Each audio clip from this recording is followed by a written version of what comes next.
This podcast is brought to you by Podcast Nation. You are listening to As a Woman, episode 78, Just Say No.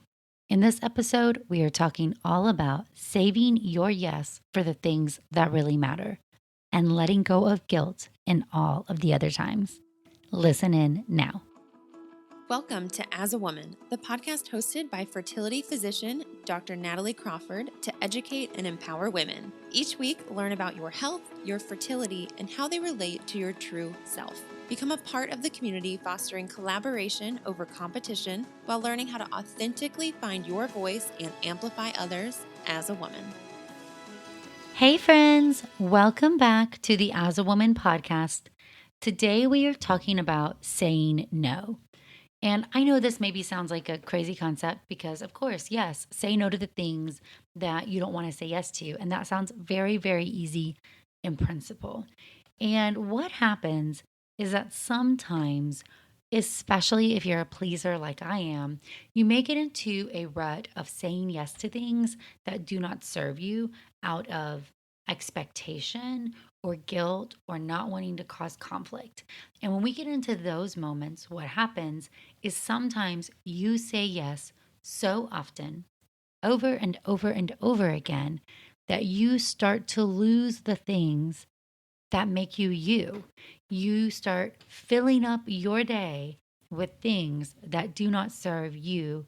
And you know, my favorite question, what is your goal? Are the things you're saying yes to in line with your goals? And that's a really honest question that sometimes is really hard to answer. And it is of my opinion that one of the top reasons we get into a stage of burnout is because we start saying yes to things out of line with our goals. And then we get trapped. We have no time to explore the other things. We feel like we have obligations and the expectation of others is that we will do these yes things. And then there's nothing left for us. There's nothing left for you to give or devote or search for in search of your goal. And none of us want to be burnt out. And I'm talking to women in medicine specifically with this statement, although I know that you can get burnt out at any time of your life in any job. I'm just a woman in medicine, so I've been in this position. You don't go through everything that we go through to get to this stage to be burnt out. Nobody wants to be burnt out. You don't give up your 20s and training, and you don't take out big student loans just to be in a place where you feel trapped.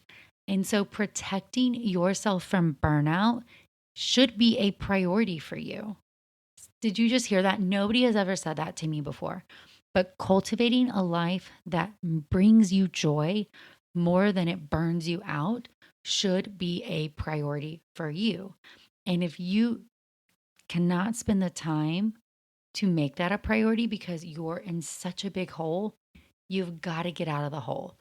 I have been on physician mom groups. PMG is a big one.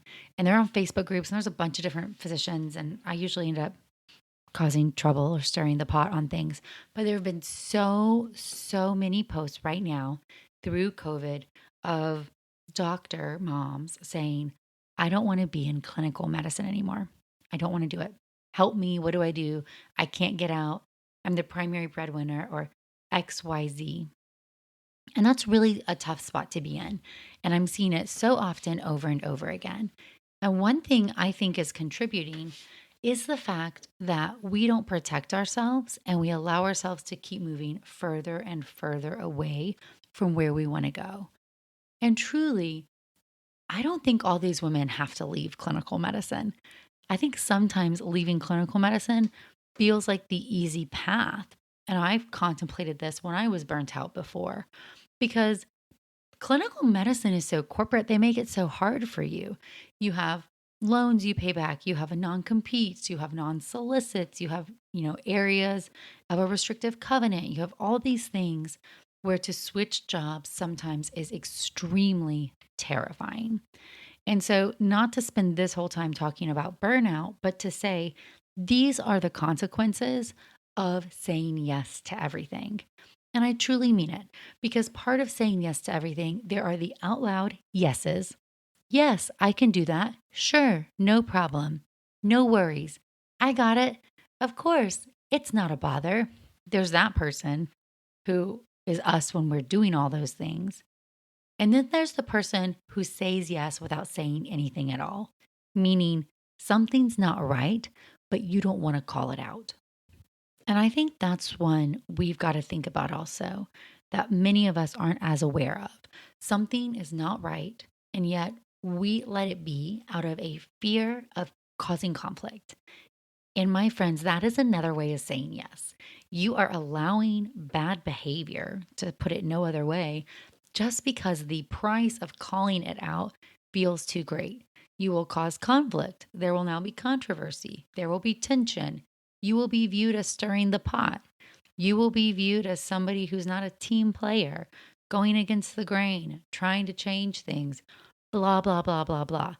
But the point is, no matter what they say or what that fear barrier is, your silence is acceptance. And this goes for you in the workplace when there are things that are out of line with your goals that you do not call out or try to bring to attention or try to change. You are then complicit in your own unhappiness and your own burnout. So, if I'm going to focus on that one for just a second, I was in a job right out of training, and the other doctor and I practiced very, very differently from how we treated staff and treated patients and what we believed was appropriate work life balance. And when I would say things like, I don't want to be here, every other weekend all the time, or I'd like to make it home for dinner, or I don't think we should do it XYZ way, or that's not how I want to do it. The response back was very often that I was not as committed as the other doctor was. And that should have been a huge red flag that I should have really tried to work on my exit strategy sooner. And maybe you don't always have to exit, but if we are giving grace to somebody, if you don't call those things out over and over again, you then are now saying, okay, well, this is how it is to be here, and I want to be here, so I will tolerate it. And so I started to shove things under the rug. That's just how it is. Oh, I don't want to cause a scene. Oh, that's not going to be worth bringing up. Yet, then I allowed the reality of what the practice was doing and my own expectations to be really different. And I was doing nothing to change it. And that is where I became complicit by these silent yeses and allowing things to persist in a certain way. Instead of using my voice and my power to try to practice medicine in that scenario that was in line with my goals, I was a silent participant, and silence is acceptance. So, no shocker that nothing ever changed because things sometimes can change. I would like to give everybody the benefit of the doubt and say, if you are an employee at a practice and you or anywhere and you tell your boss this thing, I don't like it because of this. I don't think we're treating people right. I don't think this is cultivating a good environment. Whatever. Hopefully, they would be receptive to that because if your goals are the same, then they should be. I'll use medicine again because that's my world. If your goals are the same, I want to take care of patients, yet I don't want to sacrifice my family in the process. That's a super reasonable goal. And so if you can't meet in the middle on that, you're probably wasting your time. It is probably not the place for you. If there is no room for improvement of somebody else saying, wow, those are my goals too. Maybe those aren't their goals, and that is okay too. We can all have different goals in life. But if we are talking about what we were saying at the very beginning, trying to cultivate a life that brings you happiness and joy, and spending your time doing things that are in line with your goals is going to help you not become burnt out and have a successful and satisfying career. That is important. The obvious one is the saying yes to things. And you will sometimes, so the other one is the silent acceptance yes. And I think that's the one a lot of us do really embarrassingly a lot of because we don't want to be seen as a bitch causing problem. So we'll just let things slide, even if it's mistreatment of others. And hopefully, we are all starting to become more aware of that and not tolerate that behavior, whether it is sexism or racism or purely just how we treat other people or having the same priorities. But silent yeses matter. One of the biggest things that people get unsolicited advice about is their skin. So if you're tired of hearing that you should just wash your face at night or do this or do that, it's time to get some actual help. And there's a lot of buzz about what's right for you, but in my opinion, it's best to get advice from real experts. And that's why we're excited to partner with Apostrophe. Apostrophe is an online platform that connects you with an expert dermatology team. It allows you to get customized acne treatment for your unique skin. Through Apostrophe, you can get access to both oral and topical medications, things that are used clinically with proven ingredients to help clear acne. Simply fill out an easy online consultation about your skin goals. You'll have a virtual consultation, and then you'll get your own personalized treatment plan. Personally, I love how simple it was to sign up for your visit, the personalized treatment plan, and access to an expert team. We do have a special deal for the audience. You can get your first visit for only $5 at apostrophe.com/AAW when you use our code AAW. That's a saving of $15. The code is only available to our listeners. So to get started, go to apostrophe.com/AAW, click Get Started. Use the code AAW to sign up, and you'll get your first visit for only $5. Thank you, Apostrophe, for sponsoring this episode. Your outright yeses matter too, because people will start to take advantage of you. So really, we all have the same 24 hours in a day. And you got to sleep during part of it. You got to eat during part of it. You hopefully will work out during part of it or take some time for you. But the rest is divvied up amongst everything else that you need to be doing. And that is okay too.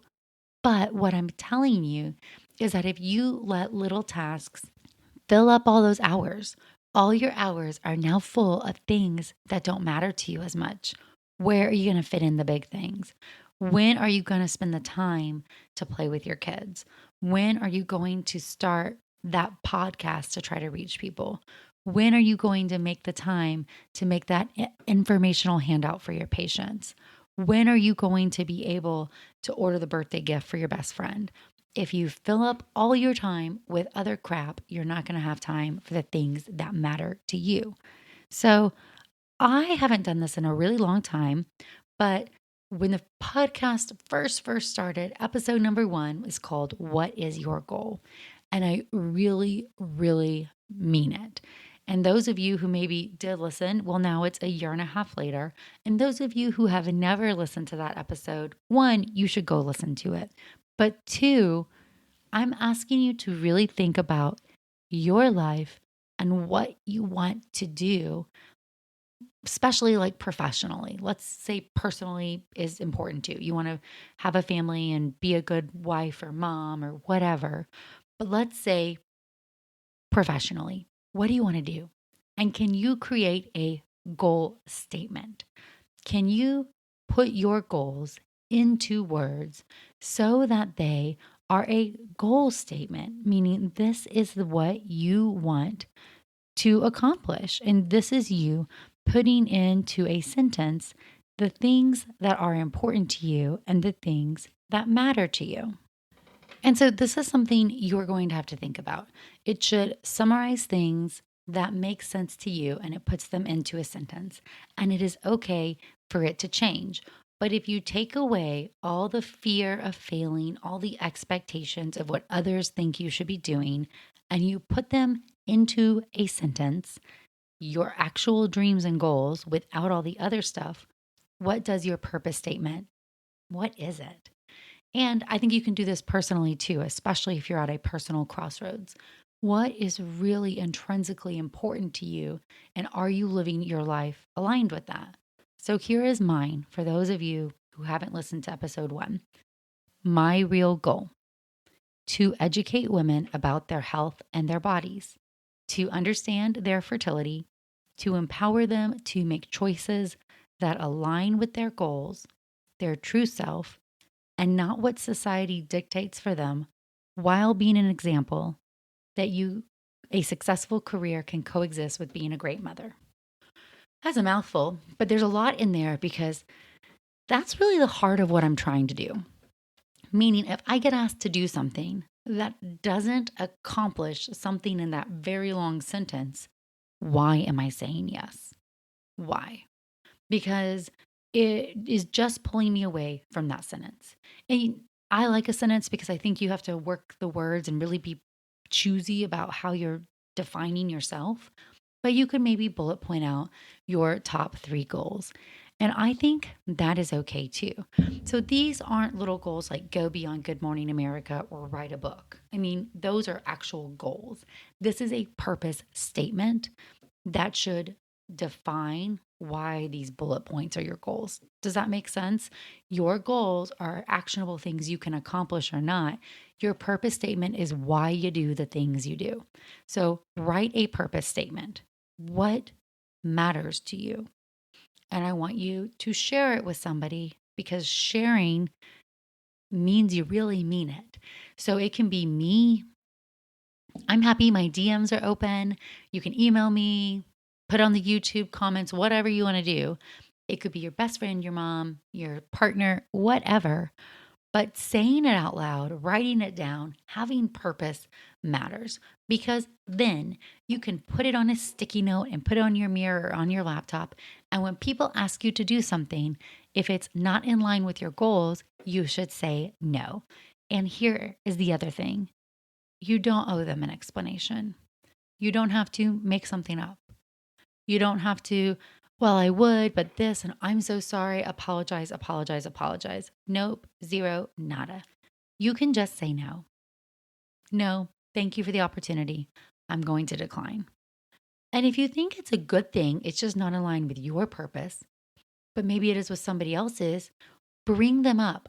I think that's great. I am not able to do that. However, I suggest you contact so and so. That is a very graceful way to keep your time protected for you if it is a good opportunity that just doesn't align with you. And the other thing is some things you'll have to say yes in that purpose statement that you don't want to. Please recognize that. If you want to be a doctor, so mine doesn't even mention being a doctor. Isn't that crazy? Because I've already accomplished that. This is all about being a doctor and more. But if yours, so me and, med school or pre-med would have had something about becoming a doctor to do X, Y, or Z. But to be a doctor, you have to take the MCAT, you have to go to medical school, you've got to pass all these boards. Those are yeses to things in line with your purpose. Do you understand? They're not fun. Not every yes is fun, but they are in line with your purpose and they're helping you achieve your goals. So those are a yes. Now, some yeses, you might need to have a yes season. So I often will tell people when they first come out of training and it's your first year of fellowship or your first year out of fellowship, or maybe even when you're in fellowship, those are often yes seasons because yeses can sometimes open doors that you do not see. You can't do yes seasons forever because then you won't accomplish your goals. You'll be working for others' goals. But a yes season, first year out of training, you're not going to be often as clinically busy. You're trying to make a name for yourself in your community. So say yes. Do you want to go to dinner with this OBGYN? Yes. Do you want to sit on this panel? Do you want to do this community talk? Yes. Yes. Do you want to review this book chapter? Yes. That's because in that season, it's a yes. You're going to open some other doors. Make sure that your purpose statement is your real purpose. Along the way of yes seasons, you may say yes to something and you may change your life, and that is okay. If you're constantly closing the door, you're never going to open it. You're never going to see what's on the other side or evolve.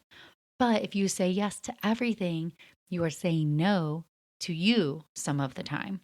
So when I get asked things, and I get asked them all the time, as all of us do, I don't just universally say yes. I did for a really long time. My yes season went on way too long because I would just say, oh yeah, I'll write that blog post or I'll do this. Or I'd feel really, really, really, really guilty if I said no, which is completely the wrong mindset because I am the only one putting these expectations on myself. And if I can just say no to some of them, I will free up time to do the other things in that purpose statement that are more aligned in that goal. And then I will be happier doing them. Those yes things you don't want to do, but they help you get further along in your purpose, those are satisfying yeses. It is when you're spending your time doing things that do not serve you, giving a talk about something you're not passionate about, or sitting on a council or reviewing articles if you hate that. Why are you doing that?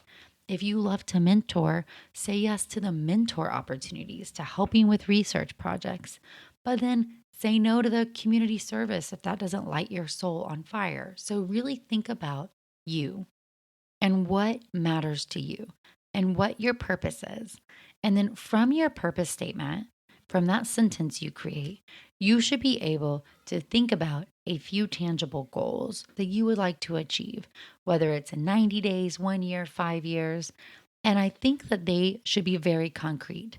And I hinted at this earlier because you can either do it or not do it. You can have a course or not have a course. You can graduate med school or not graduate med school. You can write a book or not write a book. And I don't care how big or small they are because small goals matter too. But they are goals that are in line with your purpose that will help you get to that next stage of development. And your purpose statement will probably change as time goes on too. And that is totally fine and expected. But what I really want you to do is I want your yeses to be things that are divvying up those few hours you have of every day into pushing you further along in your own purpose. And you can't do that if you don't know what your goals are. If you don't know what your purpose is, you can't say yes to just those things. You will end up saying yes to everything, which means you're truly saying yes to nothing that matters to you. So I think that you have to understand, one, not all yeses are going to be fun. In residency, you're trying to be an OBGYN, you're going to say yes to deliver every baby because that experience will help you on your purpose and in your goals. But when you're out, do you have to say yes to every opportunity, to every talk, to every panel, to every collaboration, to everything that's out there? I'm certainly not PTA president. All my friends know that for sure. But I think that you need to know what are the things that are really going to help you get to that next stage and then say yes to those. In reality, you are saving your yeses for you. And that's really what I want to push you all to do and to be thinking about. So I want you to write a purpose statement. I want you to think of some tangible goals, a 90-day goal, a 1-year goal, and a 5-year goal. I want you to write them down and share them. I want you to think about every time you're asked for something, before you just say yes, I want you to think about, is it helping anything on that list? I want you to be aware of all of the things in your life, especially professionally, that you are giving silent yeses to. And I want you to start to use your voice because it's your most powerful tool is your own voice. And I want you to use it to stand up for you and to stand up for others. And lastly, I want us to stop apologizing for saying no. Stop apologizing for being honest. Stop apologizing for your existing or your opinions or your goals or your purpose. If you type an email and it goes, I'm sorry, so sorry, just blah, blah, blah, just delete it out, okay? You can state how you feel and you can turn somebody down without an apology. Do it with grace. Bring another woman up into the game if you think it's a good opportunity just out of line with your own. And that is how we can start to use our time to best serve our own purpose. But remember first, you must identify it. Thank you so much, friends. I appreciate you so much. Please know how much you all mean to me. I just got bajillions of requests for episodes, and that means so much. I'm content planning into 21. So if you have things that you would like to hear or think about, please, please, please let me know. And just means so much to have all your support and love. Subscribe to the YouTube channel. The podcast is over there too, in case you want to see a behind the scenes version. You can follow me on Instagram at Natalie Crawford MD. You can also go to the links through my Instagram bio. You can see the website. You can sign up for the vegan starter guide, all kinds of things. But more than anything, just say no if it's not a yes for you. Bye, friends.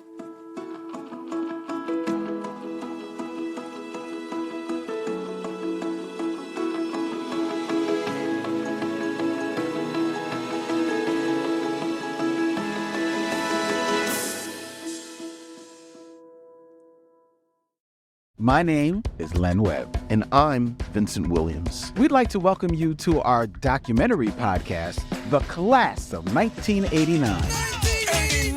Over the course of 6 episodes, Vincent and I will examine the importance of 6 Black films that came out in '89 and how they shaped and influenced popular culture, filmmaking, and society in general. Come on, sucker. Let's get it on. New episodes will begin running weekly on March 6th.